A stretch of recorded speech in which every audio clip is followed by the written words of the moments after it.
기도하겠습니다. 주님 아버지 하나님, 이 거룩한 주일날 하나님의 백성들이 당신의 존전에 모였사오매 긍휼의 영으로, 생명의 영으로, 진리의 영으로 찾아주시옵소서. 물을 떠난 고기는 혹 산다 할지라도 하나님의 말씀을 받지 않으면 살 수 없는 이 약한 시대에 오늘도 생명의 말씀으로 우리 가운데 충만히 채워주시고 이 말씀대로 우리가 열매를 맺을 수 있도록 이끌어 주옵소서. 어둠의 세력 틈타지 못하도록 성령께서 진을 치시고 오직 하나님 홀로 영광 받아 주시옵소서. 예수님 이름으로 기도하옵나이다. 아멘.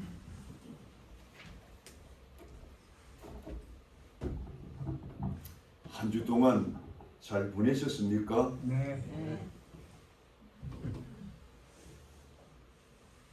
엊그저께 미국이 이란을 쳤습니다.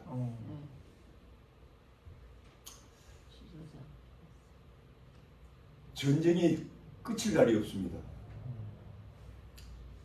제가 생각하기로는 이 전쟁이 더욱 길어질 것 같습니다.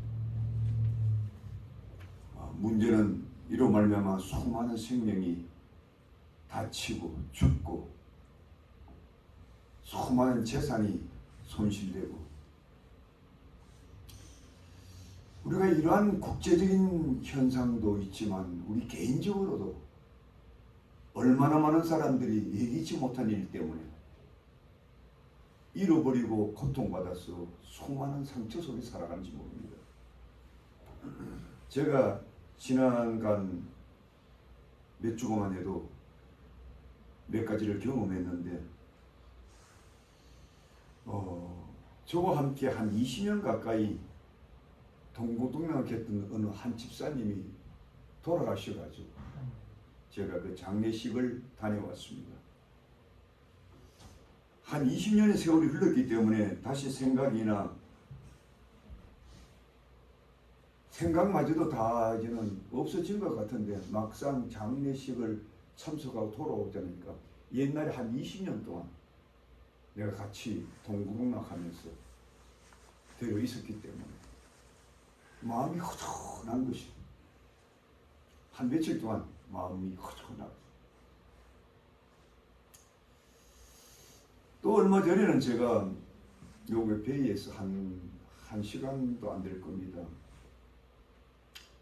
바람 쐬라고 이렇게 차를 타고 고속도로 가는데 거기에 옛날에 제가 그 파라다이스라는 그 동네가 있었는데 그 동네가 너무 아름답고 아주 고즈넉스럽고 야 여기서 정말 은퇴하고 살만하구나 이렇게 느꼈던 곳인데 얼마 전에 지나다 보니까 참 불타버렸어요.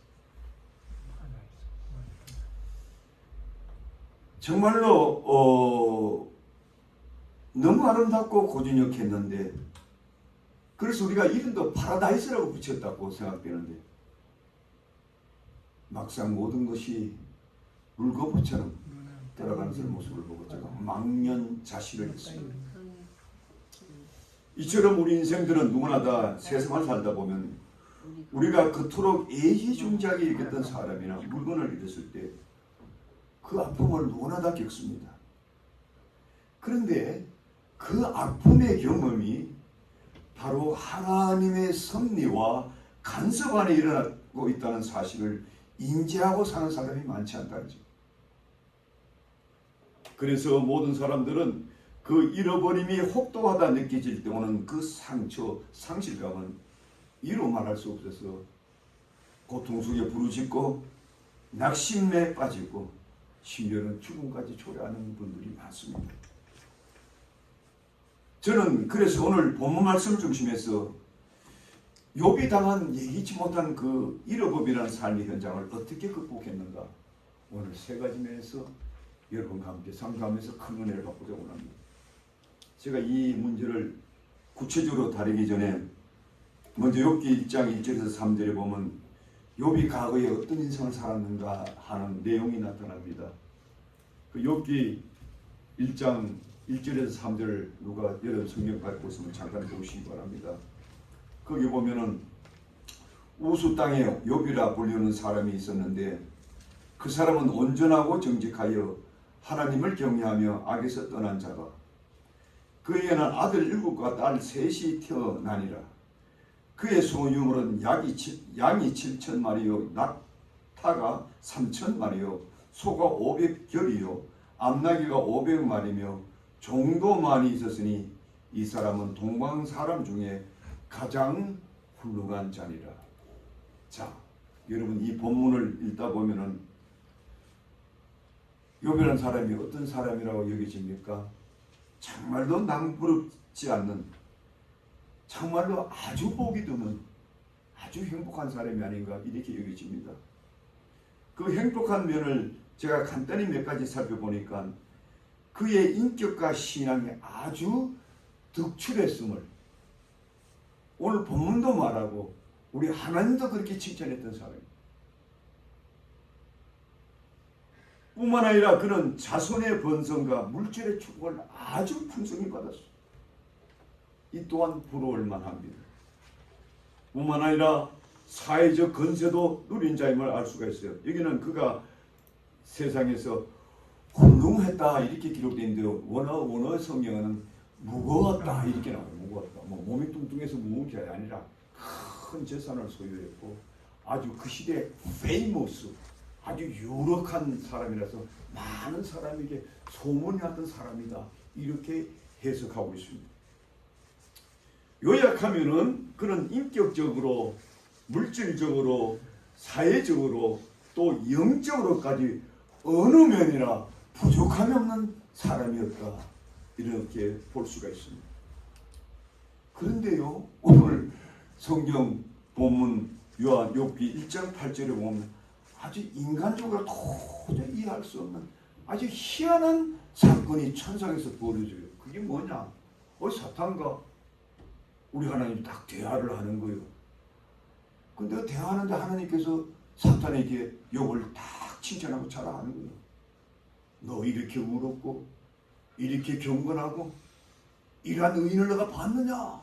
이러니까 이 사탄이 하나님께서 축복해 주니까 그렇게 하나님 잘 섬기고 있지 않습니까? 이렇게 항의를 하는 거예요. 그러자 하나님은 사탄에게 그럼 네가 한번 시험해봐라. 그가 어떻게 나를 사랑하고 나를 섬겼는가? 그러고 나서 그 다음 오늘 읽은 내용을 보면은 엄청난 고통을 받았던 사람을 알 수가 있어요. 사단이 이제 지상으로 내려와가지고 그를 한번 괴롭혀봐라 하나님이 허락해 주니까 그를 괴롭혔는데요. 얼마나 심하고 얼마나 강렬하고 그야말로 막 연속적으로 그 제가 1장 13절에서 19절 잠깐 읽어드리겠습니다. 그거 보면 얼마나 강력하게 나오느냐면요. 하루는 욥의 자녀들이 그 마다들의 집에서 음식을 먹으며 포도주를 마실 때에 사한이 욥에게 와서 아르되 소는 밭을 갈고 나귀는 그 곁에서 풀을 먹는데 스바 사람이 갑자기 이르러 그것들을 빼앗고 칼로 종들을 죽였나이다. 나만 홀로 빼앗겼거늘 주인께로 아뢰러 왔나이다. 기가 막히잖아요. 기가 막혀요. 그냥 다 죽여버렸어요, 자녀들. 그런데 조금 있다가 또 한 사람이 막 깨어나가지고 이런 고백을 합니다. 불이 하늘에서 떨어져가지고 양들과 소들도 다 살려버렸나이다. 나만 홀로 피하거늘 주인께 왔나이다. 그렇게 말하는 동안 또 한 종이 막 뛰어와요. 거친 들판에 큰 바람이 불어서 치는데 그 불바람이 청년들에 무너져가지고 다 죽어버리고 너만 남았다. 종들마저 다 죽었다는 말. 나만 남았다. 욥이 이를 듣고 겉옷을 찢고 머리털을 밀고 땅에 엎드려 예배하며 이르되 내가 모태에서 알몸으로 나왔사온즉 또한 알몸으로 그리로 돌아갈지어찌라. 주신 자도 여호와시요 거두신 자도 여호와시니 여호와의 이름이 찬송을 받을을지니라 하고 이 모든 일에 욥이 범죄하지 아니하고 하나님을 향하여 원망하지 아니하더라 하고 있습니다. 여러분 이러한 참상을 여러분들이 본 적이 있습니까? 얼마나 강력하게 그 찬상이 심속되냐면 그가 말할 때에 막 종들이 거듭해서 막 달려와가지고 여기서 이런 참변이 일어났습니다. 저기서 이런 참변이 일어났습니다. 당신의 아들 딸이 다 죽었습니다. 소가 양들이 다 죽어버렸습니다. 막 그냥 거침없이 욥이 당한 참혹한 현실이 우리 인간들이라면 다 감당할 수 없는 그런 참혹하고도 참혹한 사건이 벌어졌습니다. 그렇다면은 우리가 이런 의문이 생기지 않습니까? 어떤 의문일까요? 왜 그렇다면은 우리 하나님은 무슨 연고로 이러한 참혹한 시험을 욥이 겪도록 그냥 내두셨는가? 이게 첫째 우리가 의문 아니겠습니까? 그것도 하필이면 사탄이란 악마를 들어 이런 혹독한 시련을 겪도록 허락했는가? 의문이 있지 않습니까? 한 가지 더 나아가서 그것도 모든 것을 어느 정도로 해야지 이처럼 모든 것을 몽땅 읽게 만드는 그런 지경까지 내버려 두신 하나님입니다. 하나님이 그렇게 참혹하시고 하나님이 그렇게 인정머리 없으시고 냉정하신가? 우리는 하나님을 그렇게 안 배웠는데 뭐 이런 의문이 들지 않겠어요? 저도 솔직히요 인간적으로 본다면은 이런 혹독한 시험을 당할 이유가 전혀 없어 보인다는 점입니다. 그러나 하나님의 섭리에서 본다면 얼마든지 일어날 수 있다는 걸 여러분들 알고 계십니까? 여러분 하나님의 섭리란 말 들어보셨어요? 안 들어보셨으면 이 시간을 통해서 놀라운 하나님의 섭리를 경험하시는 축복이 있기를 주의 이름으로 축복드립니다. 여러분 세상에서도요 이런 그 하나의 그 격언이 있습니다. 그럼 뭐냐면 건성징악이라. 선하게 사는 사람들은 복을 누리고 악하게 산 사람은 반드시 징벌이 온다. 세상에 하나 이치로 그렇게 말해요. 성경도 그렇게 말해놨어요. 거의 대부분. 그러나 욥으로 말하면 더욱더 축복을 받아야 되는데 어느 면을 받아 흠잡을 수 없었는데 그처럼 신앙적으로나 가정적으로나 세상적으로나 어느 하나 부족함이 없어 보이는데 왜 이러한 혹독한 시험을 당했을까? 그런데요 놀라운 점은요 우리가 그것을 다 헤아릴 수 없어도 우리가 성경을 통해서 발견할 수 있는 것은 그가 이렇게 혹독한 시련을 당했음에도 불구하고 그는 결코 하나님에 대해서 흔들리지 않은 신앙을 소유했다는 거예요. 이게 첫째. 우리 같으면요 난리 났겠죠. 죽겠다고 소리치고. 그 반응이요 첫째 반응이 어떻게 나타납니까? 욥기 1장 22절에 나옵니다. 거기 보니까 욥이 일어나 겉옷을 찢고 머리털을 밀고 땅에 엎드려 예배하였다고 했습니다. 우리 같으면 예배할 정신이 있겠습니까? 집에 조그만 문 있어도 확 쫓아가고 여러분 집에 뭐 조금 손님이 와도 교회도 안 나오고 이러는데 여러분 이 지경에 우리가 당했는데 우리가 이렇게 하나님께 예배할 수 있을까요? 여기 하고 있는 거예요. 이 비밀을 오늘 배우시라는 거죠. 그러면서 그가 주님께 고백한 말씀이 나옵니다.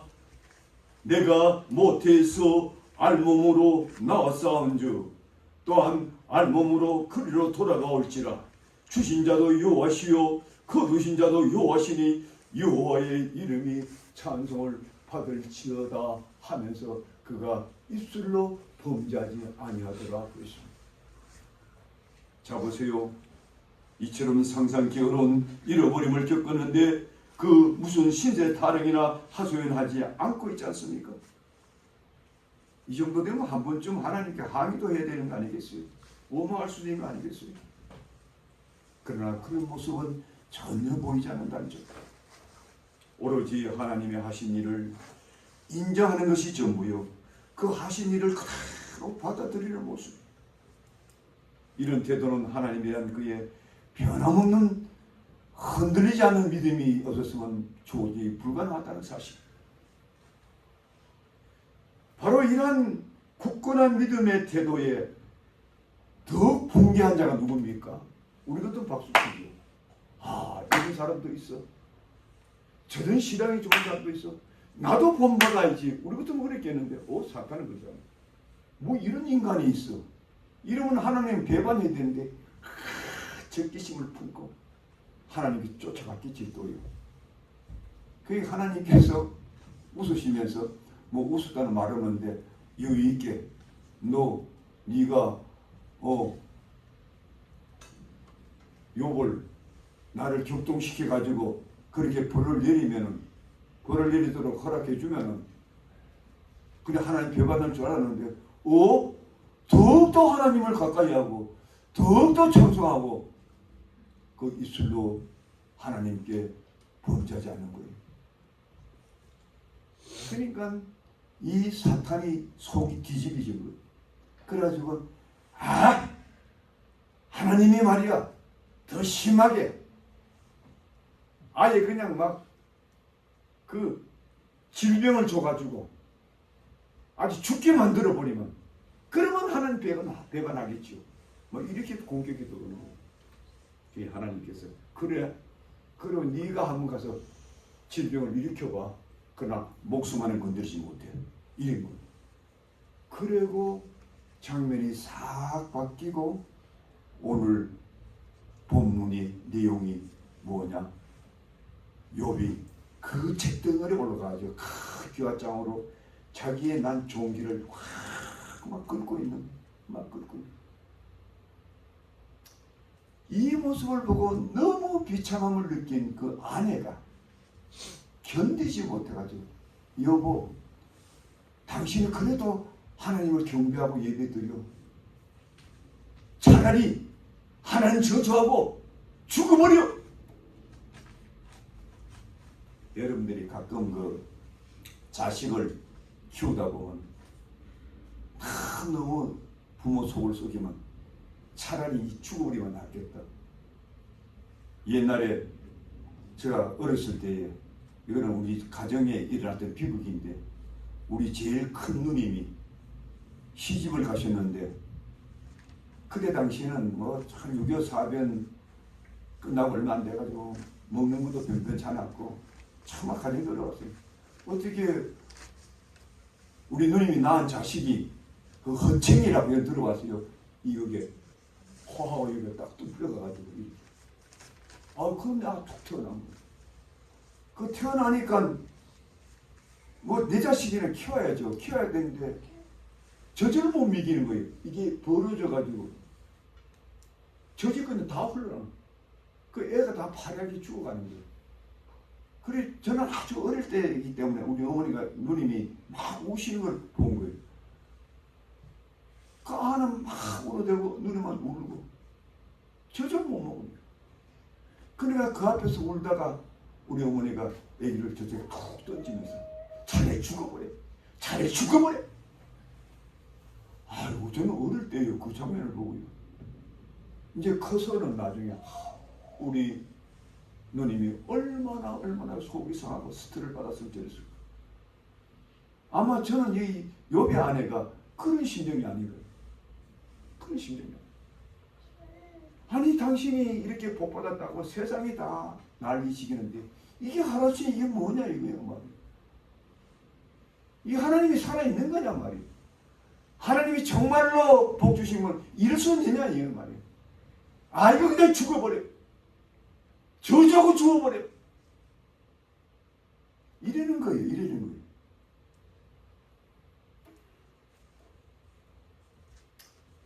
그럼에도 불구하고 욥은 전혀 흔들림 없이 오히려 아내를 책망하는 거예요. 어리석은 자요. 우리가 하나님께 복을 받았으니까 저주도 받을 수 있는 것이 아니겠느냐? 여기에 여러분들이 하늘의 비밀이 있다는 걸 알아야 돼요. 여기에서 여러분들이 하나님의 섭리를 배울 수 있는 귀한 기회가 되어야 돼요. 저는 이 욥의 고백 속에서 우리 인간이 하나님 앞에서 우리가 깨달아야 할 세 가지의 하나님의 섭리를 깨달아야 해요. 첫째는 하나님은 모든 인생의 생사복을 주관하실 권세를 갖고 있다는 점, 이것을 우리가 흔히들 하나님의 절대 주권이라고 따라합시다. 하나님의 절대 주권이 우리에게 미친다.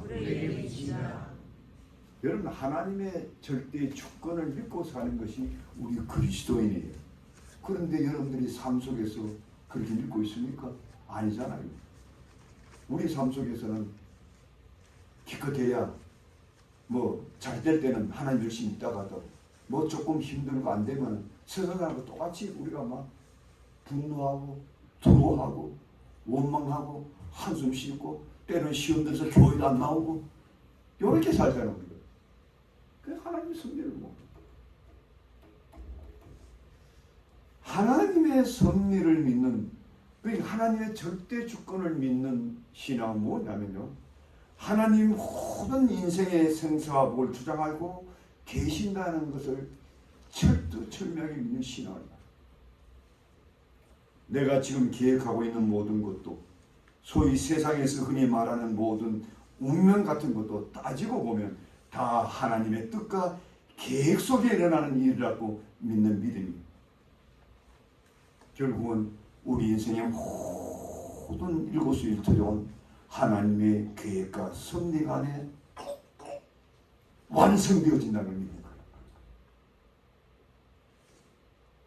욥이 이러한 믿음이 그의 현재에 비참한 상황을 두고 견디지 못하고 저부를 부는 아내에 대해서 바로 여실히 드러나는데, 바로 그대의 말이 한 여자의 말, 어리석은 여자와 말 같았다. 이렇게 오히려 아내를 책망하는 모습을 생각합니다.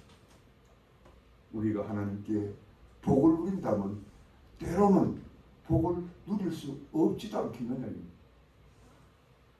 우리가 잘못 가면은요, 징계도 받을 수 있지 않느냐. 우리는 때로는 하나님께서 여러분과 나를 하나님의 일꾼으로 삼기 위해서 큰 고통을 줄 수도 있지 않겠느냐.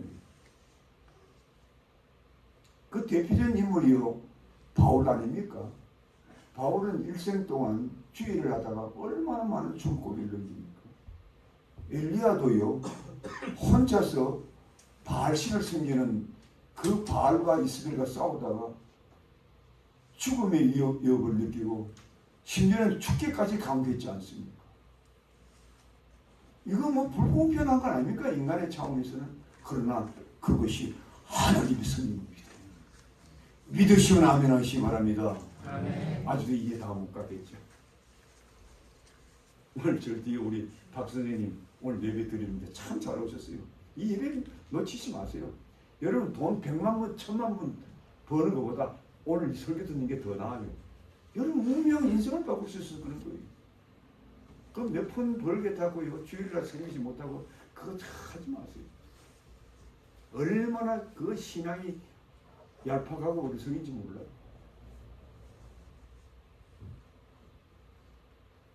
우리는 욥의 이러한 모습 속에서, 잃어버리려면 하는 상처 속에서 변하지 못하는 인생들에게 한 가닥의 밝은 빛을 던져준다는 사실이 옳습니다.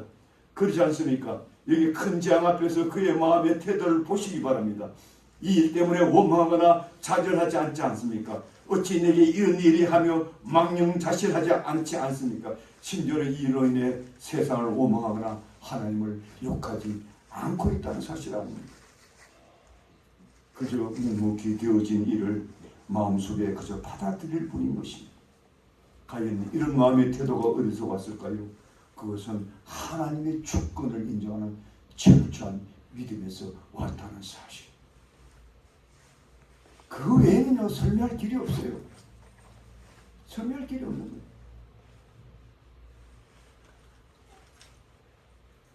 하나님의 주권이 개입해서 그래. 그렇잖아요.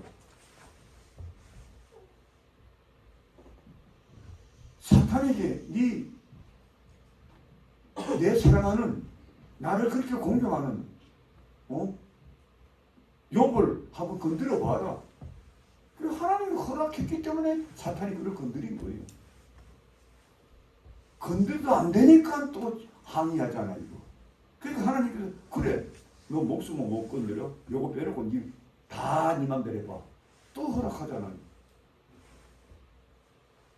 그러니까 또 그렇게 됐잖아요. 하나님은 우리에게 복만 주시는 줄 알았는데 이런 일도 하시는 거예요. 그런 일을 했다면 뭔 이유가 있지 않겠습니까? 그 이유를 알면 여러분이 복을 받고 여러분은 정말 효과 같은 위대한 신앙인이 되는 거예요.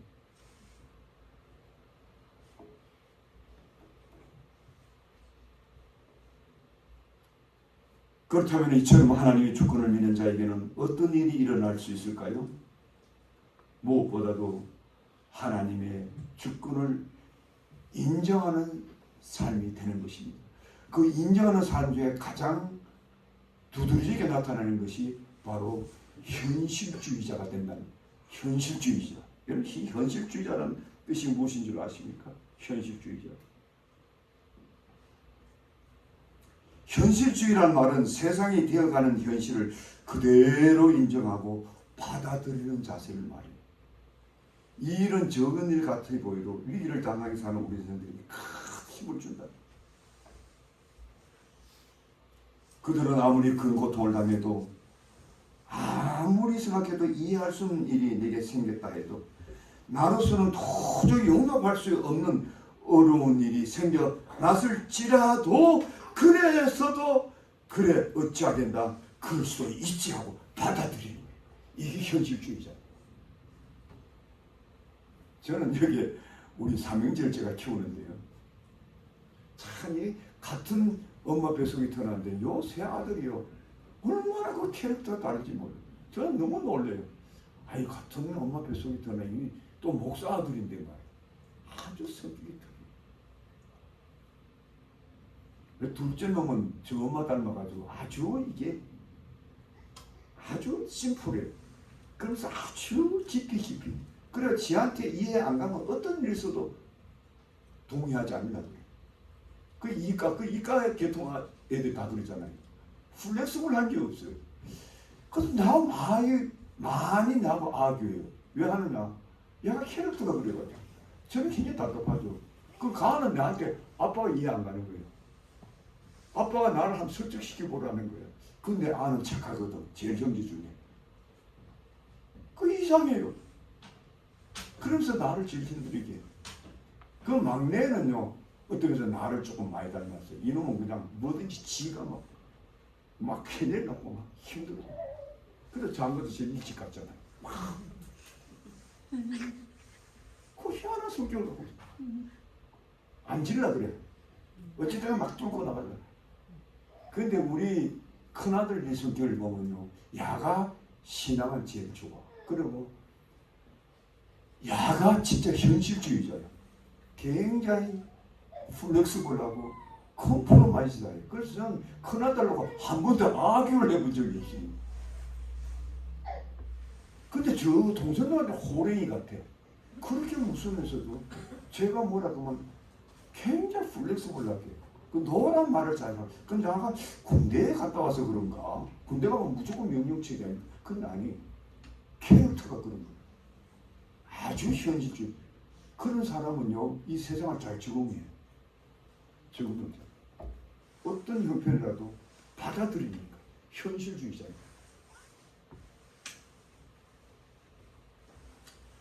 우리가 하나님께서 모든 일을 다 계획하셨고 섭리하셨고 이루어가시는 과정 중에 일어난 일들이라고 내가 받아들일 수 있으면 그 어떤 것도 여러분들이 이겨나갈 수 있다. 믿으시면 아멘 하시기 바랍니다. 그러면 여러분들이 캐릭터로 돌아와야죠. 나는 어떤 성품의 소유자인가. 여러분들의 캐릭터가 여러분 인생을 아주 고달프게 한다는 걸 여러분 아십니까? 저도 그랬어요. 저는요 조금 남한테 지기 싫어하는 성격이 있어요. 어릴 때. 그래가지고 뭐든지 1등 안 하면 아주 속이 뒤집어지는 거예요. 그러니까 힘들죠. 좀 지기도 하고 공부도 좀 못하면 중간중간 하면 편한데 군대도 보면 좀 중간중간에 매도 안 맞아.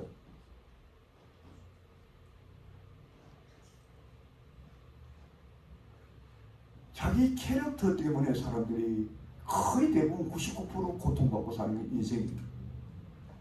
그러나 우리가 세상적으로 우리가 무슨 뭐 불의에도 타협하고 불의도 용납하라 이런 뜻은 아니에요.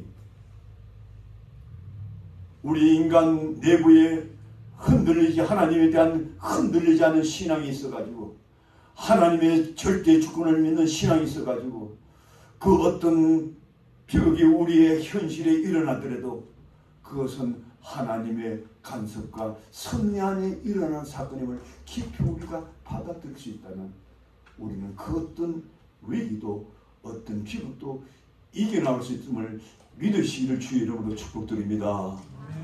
여러분 이해 가시면 아멘 하시기 바랍니다. 아멘. 두 번째로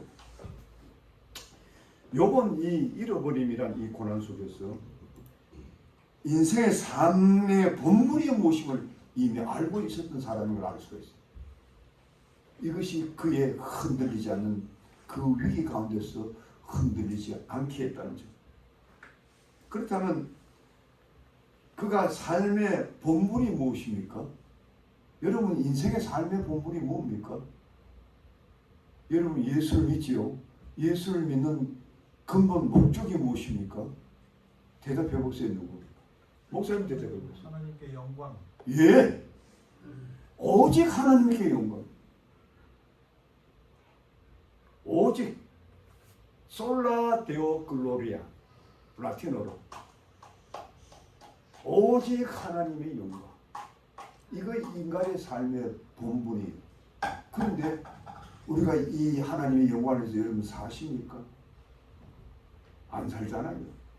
여러분 얼마나 교회를 자주 빠지십니까? 많이 빠지잖아요. 왜 빠집니까? 하나님의 영광을 돌리기 싫어서 빠지는 거예요. 하나님의 영광을 돌리는 가장 온전한 수단이 뭡니까? 예배죠. 예배를 통해서 하나님의 영광을 돌리는 게 아닙니까? 예배란 뜻이 무엇입니까? 하나님을 높이 올려드리기 위해서, 높이 찬양드리기 위해서, 높이 그분을 기뻐하고 그분을 감격하고 그분을 존귀 여기고 그분을 가장 감사하고 그 감사가 말할 수 없어가지고 그냥 마치 그 다이처럼 뛰놀고 싶고 그래서 주님 앞에 달려오고 싶고 이것이 예배 아닙니까? 근데 여러분들은 내 바쁘면 예배 안 들 수 있지 뭐 이러는 거예요. 그거 예수 믿는 사람 아닙니다. 아닌 거예요. 이거 잘 들었어요.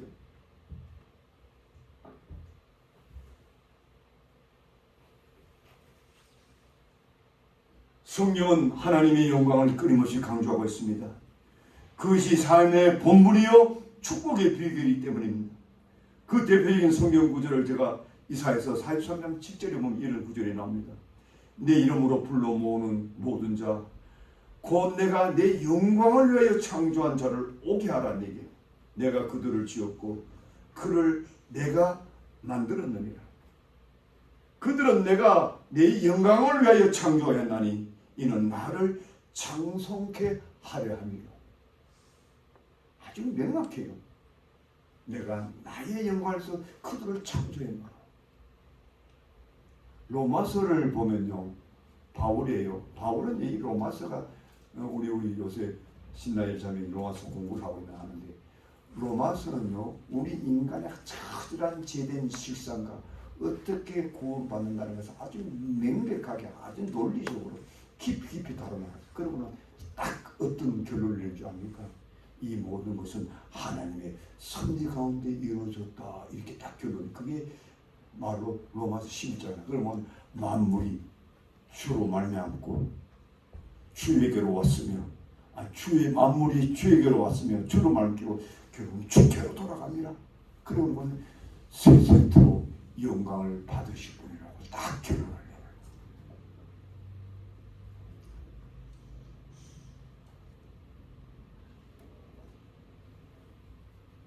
사실 제가요, 저도 뭐 모태신 아닙니까? 우리 옛날에 우리 저 양씨가 처음에 우리 여기 왔을 때 나보고 첫 마디가 목사님 나도 모태신앙입니다 자랑을 한 적이 있어요. 그러고도 나 속 좀 썩겠죠. 그래서 내가 끝까지 참고 있었어요. 왜냐하면 그 모태신앙 말을 했기 때문에 뭔가 하나님을 믿는 믿음이 간이 있으리라. 뭐 중간에 무슨 일은 일어났든 중간에 무슨 뭐 참 뭐 고통을 받았든 여러분 제가 어릴 때부터 부모 뱃속에부터 예수를 믿어온 거예요. 그래서 이 목사까지 됐지 않습니까? 그런데요, 사실은 솔직히 말씀드리면 저는 국민학교, 중학교, 고등학교, 대학 나오면서요 성경을 내 나름대로 많이 읽고 듣고 있지 않습니까? 그러면 여기 인간은 하나님의 영광을 창조되었다. 이거 내가 듣지 않았겠어요? 수없이 들었어요. 그런데 이게요 내 말 와닿지를 않아. 여러분과 똑같아. 하나님의 영광을 위해서 창조했다. 아니 성경은 그렇게 말을 해놨는데 이게 뭐 이게 뭐 내 자유함, 내 자유로운 인생을 자꾸 뭐 이렇게 방해하는 거 없고 내가 하나님을 영광을 위해서 창조되었다는 거지. 내가 그렇게 살면 내가 무슨 손해가 자꾸 나는 거고 자꾸 이런 생각이 쑥쑥 지나가는 거예요. 그러니까 이게 성경의 가장 중요한 진리인데도 내가 그토록 교회 생활을 오래 했는데도 이게 마음 깊이 싹 안 들어갔어요. 근데 제가 신학을 연구하고 성경을 깊이 묵상하는 가운데 깨달은 것은 왜 그러한 하나님의 인간이 주신 목적이 내 안에 깊이 박히지 않느냐. 이거는 인간이 하나님께 드린 죄된 심리 때문에 나와요. 그거는 언제부터 시작되느냐. 아담과 이브가 타락할 때예요. 아담과 이브가 타락할 때에 사단이 심겨준 죄의 뿌리가 우리가 끊임없이 하나님을 피하게 만들고 하나님의 영광을 회피하게 만들고 그래서 그 인간의 죄된 심리가 그 하나님의 영광을 우리가 가리게 만들고 더 가까이 나가게 뭐하다는 것을 제가 신앙을 연구하고 묵상하고 또 묵상하는 가운데 그런 결론이 나게 되더라고요. 목사도 이렇게 힘들었다면 여러분들은 얼마나 힘들겠어요. 그래서 제가 여러분들을 자꾸 기도해 드립니다. Not easy. 쉽지 않을 거다. 내가 이런 모태신앙부터 이렇게 살아왔는데 그런 세월이 있었는데 그게 뭐 쉽게 되겠는가?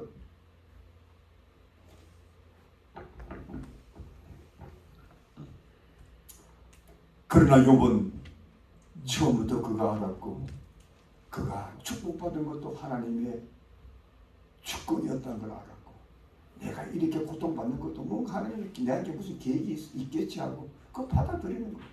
그래서 그는 여상하게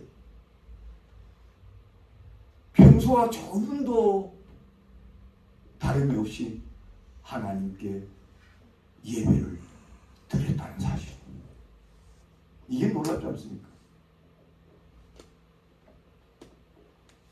우리 같으면 이 정도 되면 예배는 그냥 급심한 비애와 원망과 한숨으로 지새울 수 있었는데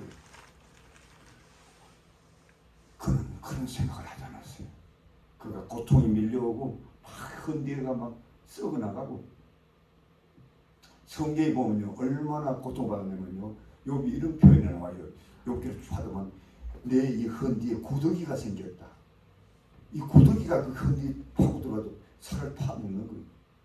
그리고 이 피부가 칠흑같이 검어졌다. 이런 표현도 나와요.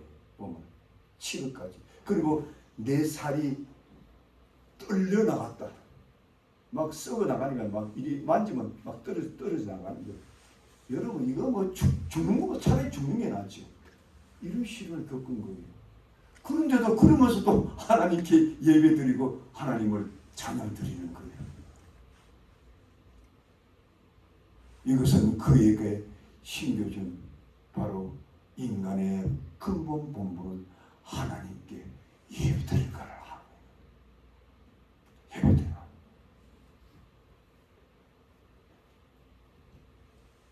바울 사도가 이런 정신을 갖고 있었죠.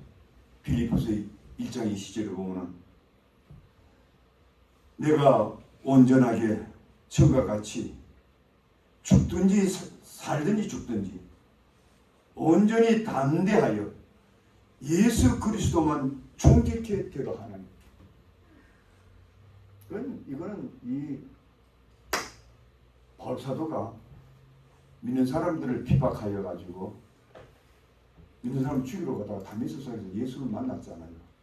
그때부터 다윗은 이 바울은 온전한 예배자로서 살았다는 것을 말해요. 그래서 그는 어디를 가나 무엇을 하나 오직 예배자의 삶, 예배드린 그 삶만이 그리스도의 삶이라고 해요.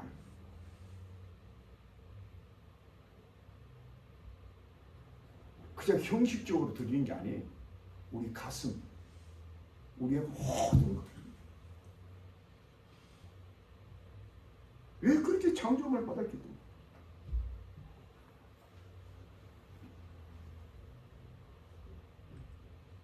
그러므로 우리가 깊이 깨달읍시다. 우리 인생의 본연의 삶은 예배드리는 삶이라는 것을. 우리 인생의 최대의 목표는 만족도 아니요 행복도 아니란 사실을. 어찌 보면 이러한 정신은 서구가 갖다 준 아주 개인주의 가치관과 다른가? 여러분, 우리 서구의 이 가치관은 뭡니까? 사회가치는 철저히 개인 행복주의입니다. 내 가정만 행복하면 끝나는 거예요. 그래서 내 가족과 내 행복을 위하고 내 만족을 위하려면 물건을 안 가려요. 이거 서구 문명이에요. 그래서 나 하나 만족 못하면 천지배격하는 것이 서구 문화예요. 그러나 그는 사탄의 문장입니다. 그 배우에는 성경의 문화는 오직 하나님의 영광을 위하여, 하나님의 영광만을 위하여. 이것이 여러분들의 가슴속에 깊이 뿌리 박기 전까지는 여러분들은 진정한 예배자가 될 수 없다는 거예요. 이 비밀을 깨닫지 못합니다. 목사도 마찬가지.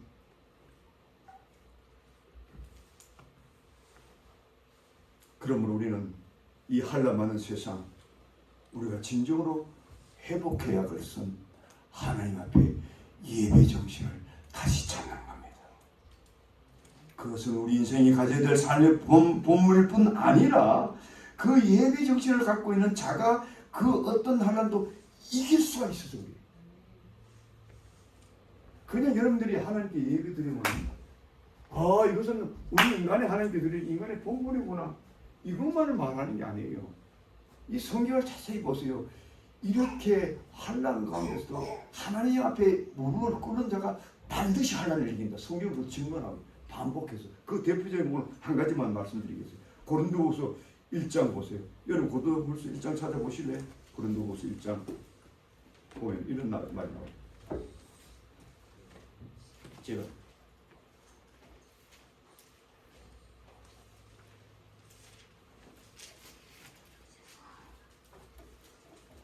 자,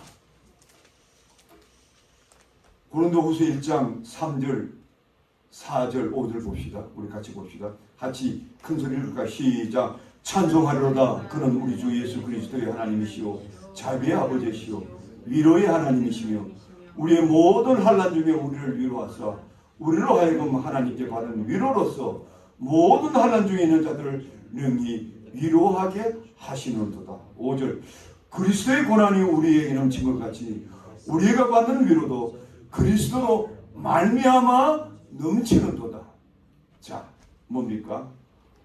찬송하리로다. 예배 받으실 우리 하나님은 자비의 하나님이요 우리 모든 자를 위로하시는 분이다. 여러분들이 환난 받고 고통받으면 제일 필요한 게 뭘까요? 위로인 거예요. 우리 상담학교에서 보면 어떤 사람이 큰 고통을 받아 찾아오잖아요. 그럼 그걸 듣기만 해도 그 사람은 위로받는다는 거예요. 따로 뭐 어떻게 사람 말할 필요가 없다는 거예요. 그저 같이 눈물 흘려주고 그래 참 아프지 나도 아파 이 정도만 해도 대치 엎으라는 거예요. 우리 하나님은요 여러분들이 지금 당하고 있는 고통들을 너무 나같이 알고 있는 거예요. 근데 그분에게 위로를 받으려면은 그분에게 위로만 받으면은 우리가 힘을 얻고 용기를 얻는데 그 위로는 우리가 하나님께 찬송을 올려주는 게 일어나는 거예요. 믿습니까? 예배가 뭐 그저 뭐 하나님을 그냥 뭐 영광 돌리고 그냥 우리는 뭐 하나님 주체 이것만 아니에요. 우리한테 엄청난 환난 날이 영적 위기 오는 거예요. 그 다음에 8절 9절 볼까요? 8절 9절 우리 한 목소리 8절 9절 바울이 당한 그 고난을 이렇게 고백하는 거예요. 8절 시작. 현재들아 우리가 아시아에서 당한 환난을 너희가 모르기를 원하지 아니하노니 힘에 격도로 심한 고난을 당하 살소문까지 끊어지고 우리는 우리 자신이 사형 선고를 받은 줄 알았으니 이는 우리로 자기를 의지하지 말고 오직 죽은 자를 다시 살리시는 하나님만 의지하게 하시리라. 자, 저를 보세요. 바울은 주님의 종으로 부름받아가지고 주의 사역하다 보나 핍박이 왔어요. 계속 한시도 죽음의 고통을 안 느낀 적이 없어요. 왜? 죽이라고 하니까 바리새인들이 가는 곳마다 쫓아다니고 숨고 찾아놨어요. 그래서 자기는 사형 선고받는 줄도 여겼다니 사형. 야 나는 죽은 사람이구나. 사형 선고받은 사람은 그래 느낌이 오고 언제 죽어도 뭐 그런 삶 속에서도요 견뎌냈다는 거예요. 왜 견뎌낼 수 있어요? 꼭 비밀이 나오잖아요. 내가 오직 천만 의차게 만들도록 하나님께서 그걸 허용했다는 거예요. 만약에 바울사도가 주님만 다 목숨을 의지 안 했더라면요, 그가 그 3차 전도행을 감당했을까요? 택도 없을 텐데. 그래서 하나님께서 그 바울사도가 고통이 막 가중되도록 그냥 다 허락해놓고는 그러니까 나는 다 붙들고 있어. 이렇게 하셨다는 거예요, 하나님께. 그걸 고백하는 거예요, 이게요. 얼마나 놀라운 유익입니까? 그래서 여러분들이 이 세상에서요, 고통 안 받고 예수 잘 믿는 사람 없습니다. 따라합시다. 고통 안 받고 진짜 잘 믿는 사람 없다. 없는 거요. 사치스럽게 예수 믿는 거지. 주일날 딱 저처럼 넥타이 딱 메고 와서 폼 딱 잡고 예배 딱 들어갈 수 있어요. 그거는 지 형식으로 예배 드리는 게 진짜 예배 아닌 거예요. 예배란 건요, 여러분들이 모든 것을 같이 올려드리는 거예요. 그게 예배 거예요. 우리가 하나님의 영광을 위해서 창조되었으니까. 교회 출근하고 다니고도 한 번 제대로 예배 못 드리고 간 분 많습니다. 이런 거 아셔야 돼요. 비밀.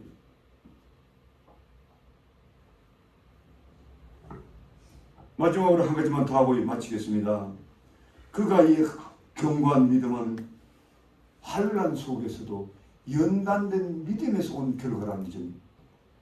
그 내용은 오늘 본문에 안 나타나는데 욥기를 읽어보면 놀라운 본문이 나타납니다. 그게 욥기 23장 8절에 9절입니다. 이걸 내가 오늘 간단히 상고하고 말씀을 마쳐보려고 하는데, 여러분 욥기 23장 찾아보세요. 아이고, 내가 좀 강조를 하다 보니 또 시간이 많이 가네. 하여튼 5분 이내로 끝내도록 한번 애써 봅시다. 23장 8절에서 9절.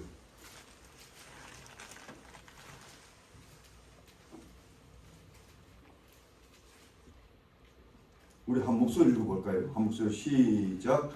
그런데 내가 앞으로 가도 그가 안 계시고 뒤로 가도 보이지 아니하며 그가 왼쪽에 일하시나 내가 만날 수 없고 그가 오른쪽으로 돌이키시나 배울 수 없구나. 그러나 내가 가는 길을 그가 아시나니 그가 나를 달래나는 곳에 내가 수문까지 나오리라. 이 내용이에요. 잘 들으세요. 빨리 요약할게요. 욥이 이렇게 큰 고통을 당하고 막 기가 짱으로 막 그냥 헌들을 끌고 있는데 부인이 그 비참을 보고 아이고 막 차라리 그냥 죽어버려. 하나님 저주하고. 이것도 힘드는데 저 멀리서 친구들이 찾아와요. 세 친구가. 그 친구들 다 예수 잘 믿는 사람들이 하나님. 그래가지고 위로하러 이리 왔어요. 근데 위로하다가 욥하고 자꾸 논쟁이 생겼어요. 네가 옳으니 내가 옳으니. 이 상을 아무더라 해가지고. 근데 이 친구들이 나중에는 점점점 욥을 위로하는 게 아니라 갈수록 욥을 자꾸 비난을 해요. 네가 뭐 죄가 많아서 이렇게 됐지. 네가 뭐 억울할 것도 없어. 이런 식으로 막 전개돼 가는 거예요. 그러니까 욥은 점점 더 억울하는 거예요. 그거 아닌데. 근데 계속 그런 식으로 계속 돌림빵 먹는 거예요. 여러분 욥기를 한번 읽어보세요. 나 집에 가서. 그러니까 욥이 너무 억울해서 하나님을 찾는 거예요. 주님이 저 하늘에 계신데 내가 응답이 없구나. 내가 이리 가도 저리 가도 내게 응답이 없구나. 하나님도 응답 안 해주면 더 답답한 거예요. 여러분 이 상황을 아시니까 저도 목회하면서 그걸 많이 느꼈어요. 어떤 날 목회하다 보면 어려운 일 많이 당하잖아요. 목사님은. 여러분들도 마찬가지고. 특히 약한 교회를 하다 보면 좀 죽으라고 교회 이렇게 모셔놔도 그만 금방 빠져나가고 조금 목사가 받은 소리 하면 그만 들키시다고 뛰쳐나가고. 그러니까 그러면 목사님들이 기도하지요. 주여 어찌하오리까. 근데 하나님 응답이 없는 거예요. 하나님 응답 없어. 저는 40년이 넘도록 목회를 했습니다. 여러분들 이 아픔을 여러분들 아십니까? 욥이 그랬고 저도 그랬었어요. 근데 중요한 것은요, 그 다음 구절이 뭐라고 하느냐. 다음 구절이 너무 유명해요. 이것을 사람들이 이거 많이 읽고 있죠. 뭐라고요? 그러나 내가 가는 길을 그가 아시나니 그가 나를 단련하신 후에 내가 정원까지 나오리라. 이 말은 뭐냐면요, 내가 이렇게 흔들리지 않는 믿음으로 계속 나갈 수 있을 것은 이 환난을 통해서 하나님께서 나를 마치 그 불속에 불타는 불 속에 그냥 금을 단련시켜 놨기 때문에, 그래서 정문과 같이 되었기 때문에, 그렇듯이 내가 그렇게 되도록 하나님께 하시도록 했기 때문에 내가 흔들리지 않은 믿음을 지금 고수하고 있노라. 이것을 고백하는 거예요. 놀랍지요? 여러분 우리 인생이요, 예수를 믿게 되는 것은 전적으로 하나님의 은혜입니다. 잘 들으세요. 예배서 2장 8절에 보면 너희가 그 은혜를 인하여 믿음으로 구원받았나니 이것이 너희에게서 난 것이 아니라 하나님의 선물이라. 그러므로 자랑치 못한다. 여러분들이 예수 믿고 이 자리에 오게 되면요, 100% 하나님의 은혜야. 그럼에도 불구하고 여러분들이 그 하나님의 은혜를 계속 유지하고 흔들리지 않는 믿음 생활을 하게 하는 거는요, 여러분들의 믿음이 처음 그 믿음이 아주 단단해야 돼. 단단해야 이겨낼 수가 있어요. 그것은요, 우리 하나님께서 여러분들을 시련 가운데 내버려 두셔야 이루어져요. 사람들 다 고난을 싫어하잖아요. 아우 싫어. 난 이러지 말았으면 좋겠어. 나는 뭐든지 잘 됐으면 좋겠어. 돈도 많이 벌고 잘 나가고 집도 되고 싶으면 집 지놓고 폼 잡고 치고 맞고 이러면 좋겠어. 그런데 그거 바라고 그래가지고는 절대로 신앙이 안 자란다는 거예요. 여러분들 그 자연계에도 보면은 산에 올라가면 소나무 있잖아. 소나무가 아주 탄탄하게 하늘지도 잘 자라. 왜 그렇댔나요? 겨울이 있어서 그래. 겨울은 나무가 못 자라. 그러면 그 영양분을 어디 그냥 그 나무가 간직하고 있어. 그러면 겨울이 지나면요, 그 나무를 비워보면 그 안에 나이테가 생겨. 나이테가 하나. 그 나이테 보고 그 율륜을 알잖아요. 나이테가 100개 있으면 그 나무는 100년이 된 거야. 그러면 그 100년이 들어 튼튼하게 크게 뭐냐? 그 나이테 때문에. 겨울에 찬바람을 이겨냈던 그 나이테 때문에. 그래 겨울이 없는 이 열대 우림들은요. 그 나이테가 없어가지고 그냥 뭐 다 쳐버리고 다 치고 그냥 다 날아가는 거예요. 우리 신앙도 그런 면이 있는 거예요. 하나님의 선임에 찬해서. 여러분의 신앙이 정말로 제대로 형성되려면요. 제대로 건드리지 않으려면요. 여러분들이 고난을 좀 많이 당해야 돼요. 힘든 일을 많이 당해봐야 되는 거예요. 아이고 목사님 죽고도 싫은데 그럼 신앙이 안 자라는 거죠. 안 자라는 거예요. 그래서 저는요. 이렇게 힘든 이민 목회 40년 한 거 지금도 하나님께 지금 감사하고 있습니다. 감사합니다. 내가 이렇게 힘든 목회를 안 했다면 내가 어떻게 이 주옥 같은 복음을 내가 깨달을 수 있었으면 전할 수 있었을까? 이론적으로 설교할 수 있죠. 목사가 이론적으로 설교하면 여러분 은혜 받습니까? 목사가 체험해야지. 이번에 제가 내일 오늘 저녁에 라스베가스에 집회인도 하러 갔는데 그 라스베가스 노에서 저보고 집회인도 해달라고. 그거 뭔데 인도 나이도 있고 저는 안 가려고 그랬어요. 근데 기어고 바닥에 하소서 가요. 왜 가느냐? 가서 은혜 끼치려고. 다 같은 목사님들인데 그 노예인데.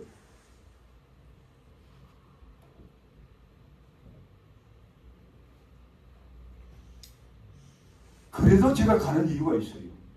그래도 내가 당신들보다 목회를 더 많이 했지 않는가. 또 그 사람들 그걸 인정하기 때문에 이 시골에서 이렇게 뭐 몇 명 되지 않은 목회하는 목사를 부르지. 여러분 외형적으로 잘 나가고 외형적으로 또 뭐 교회도 크고 뭐 외형적으로 내가 뭐 돈도 많이 벌고 폼 잡고 교회에서도 막 이렇게 알아주고 여러분 그거 not important야. 그거 껍데기 부을 수가 있습니다. 진짜는 참말을 하는 세월 속에서 그 어떤 환난과 고통에 와도 나는 죽어도 주님을 배반하지 아니하리라는 욕과 같은 흔들린 믿음이 없는 믿음이 있을 때에 그때야 우리 하나님의 그 진짜로 인정받는 신앙이 되는 거예요. 믿으시면 아멘 하시기 바랍니다. 아멘. 지금부터 그를 훈련받으시기 바랍니다. 아멘. 진짜 믿음의 길을 가시기 바랍니다. 아멘. 우리 예수님께서도 넓은 길로 가는 자는 크고 넓어서 찾는 자가 많다고 했어요. 그러나 좁은 길을 가라 그래요. 그 길은 좁고 험해서 찾는 자가 적음이나 그래도 좁은 길을 가라는 거예요. 훈련받으면 단련받으면 연단받으면 고난 속에서 피어나는 아름다운 꽃이 되라는 거예요. 그래서 요 겨울에 피는 꽃이 제일 아름답잖아요. 요 며칠 전에 우리 한국 시골에 저는 서백산 밑에서 태어났는데 우리 국내 동창이 그 한겨울에 눈보라에서 그 매화꽃이 딱 피면 그걸 사진 찍어서 저한테 미국까지 송 목사 이거 보라는 거예요. 이 겨울에 흰 바닥에 핀 이 아름다운 꽃을 보라는 거예요. 여러분들이 이 세상 살면서 그렇게 힘들고 어려운 가운데서도 꿋꿋하게 하나님을 믿고 사는 거 그게 가장 아름다운 거예요. 그 진짜 그리스도인 거예요.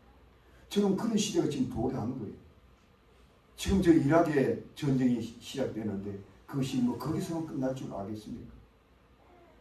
이제는 갈수록 세상이 어두워지고 환란의 코앞에 와 있는 거예요. 우리는 이런 시대를 살아가는데요. 여러분들은 어디서 서성거립니까?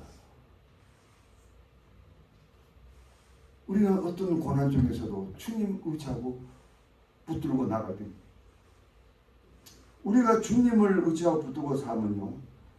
얼마나 많은 유익인지 몰라요. 그 첫째는 주님의 성령께서 우리를 찾아줘요. 주님의 성령은요. 위로의 영이에요. 그래서 우리가 공부하고 어려운 길을 가는 사람에게는 성령님의 위로가 있는 거예요. 위로. 두 번째는요. 우리가 어려운 길을 가본 사람이 하나님의 목적을 발견해요.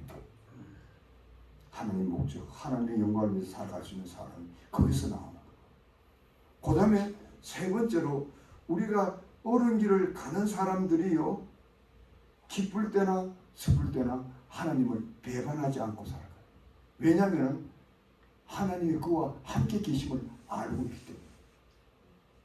그래서 여러분들이 정말로 하나님을 알려면 위기 가운데서 나를 찾아주시고 나와 동행하시고 나를 이끌어 가시는 그 주님을 볼 수가 있을 때에 진정한 순례자를 기대는 거예요.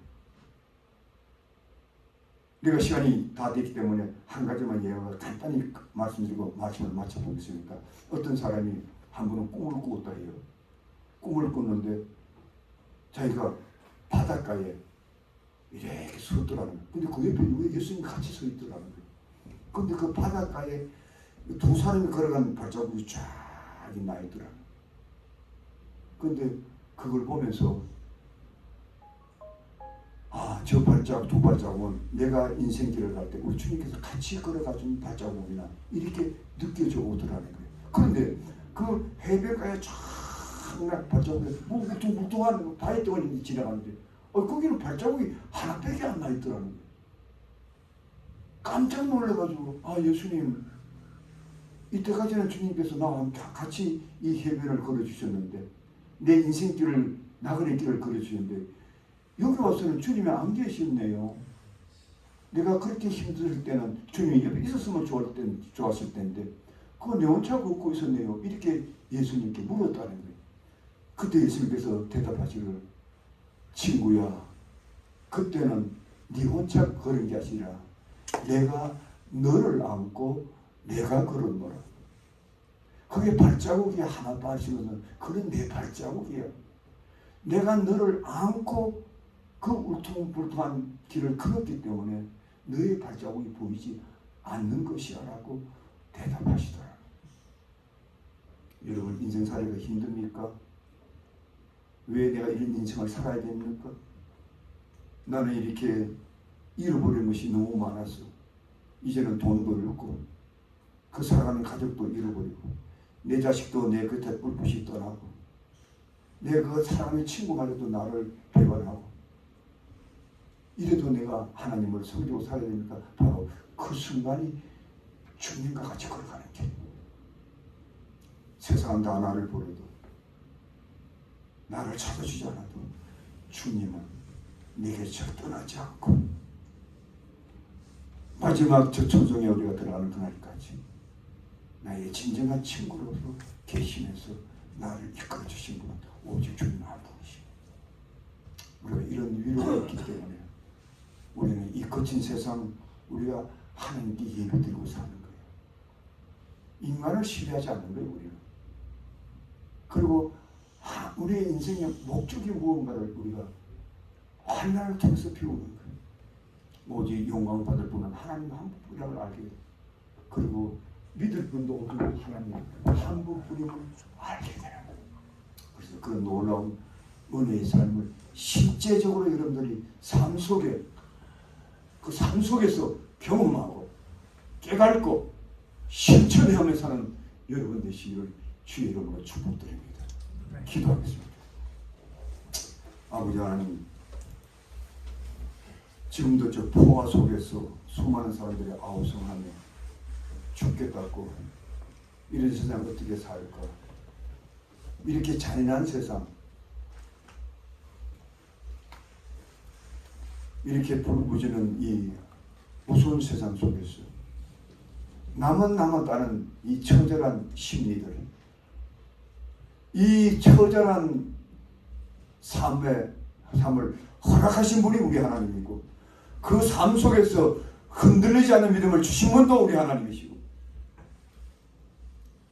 그 흔들리지 않는 믿음은 하나님만이 우리 인생의 생사를 주장하신 분이요, 그분만이 우리에게 영광을 받았을 뿐이요, 그분만이 우리를 완벽하게 동행한 분임을 알게 하신 그 하나님.